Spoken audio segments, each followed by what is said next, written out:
Okay. Hej alle sammen, og hjertelig velkommen til den her video. Det sidste mange dage, måneder og år,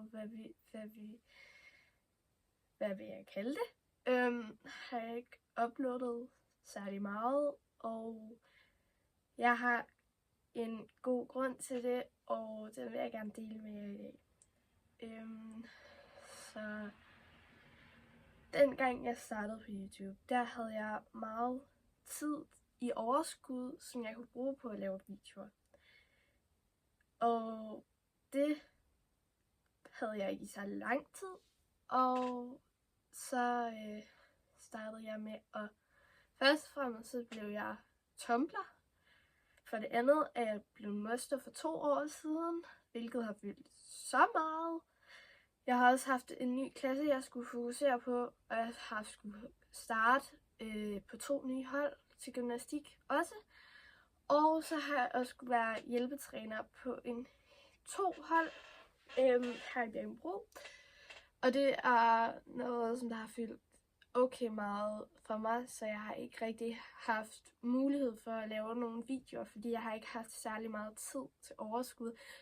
Fordi mine weekender har jeg skulle bruge på min familie, og jeg har skulle bruge dem på for eksempel at komme til konkurrence. Og så de få weekender, hvor jeg faktisk har haft fri, der har jeg brugt det meste på at slappe af og prøve at få mig selv sat sammen igen, fordi nogle gange så har jeg haft meltdowns, og det er fordi, at jeg har været blevet drillet lidt. For 1 år siden, altså da jeg gik i 4. klasse, der blev jeg lidt drillet, og jeg havde det ikke særlig godt. Og så da jeg fik at vide, at vi skulle have nye klasser, der var jeg egentlig ikke så glad. Men det viser bare at blive den bedste fornying i mit liv, fordi at jeg har haft det godt lige siden jeg fik en helt ny klasse.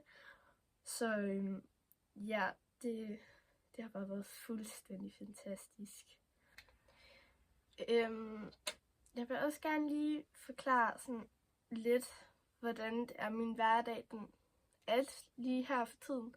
Fordi at, jeg ved ikke, at jeg har ferie lige nu, og jeg har fri. Men jeg har simpelthen også lige haft en uge på ski, så den har jeg sgu nødt med dem, jeg var på skiferie sammen med. Blandt andet 2 små drenge. Den ene er 5, og den anden er 2. Og de var mega søde at være sammen med. Og så har jeg også haft min storebrors ven med, og han er noget af en mundfuld.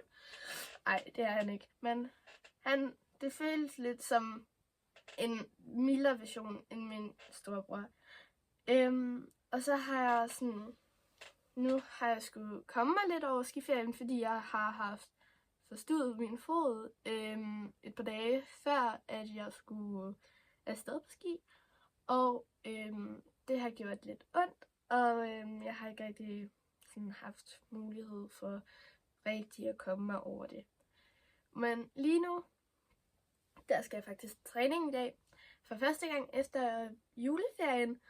Og så har jeg også haft skulle hjem til min mormor, og måske i morgen der tager jeg hjem til min farmor, fordi hun skal da også lige have et besøg, ligesom min mormor hun skulle. Men nu vil jeg gerne komme ind på, hvordan min hverdag sådan cirka ser ud. Så lige nu, der har jeg mandag, der er til gymnastik. Og jeg kan faktisk ikke huske hvornår, men det kan være, det kommer op på skærmen heroppe, det her hjørne.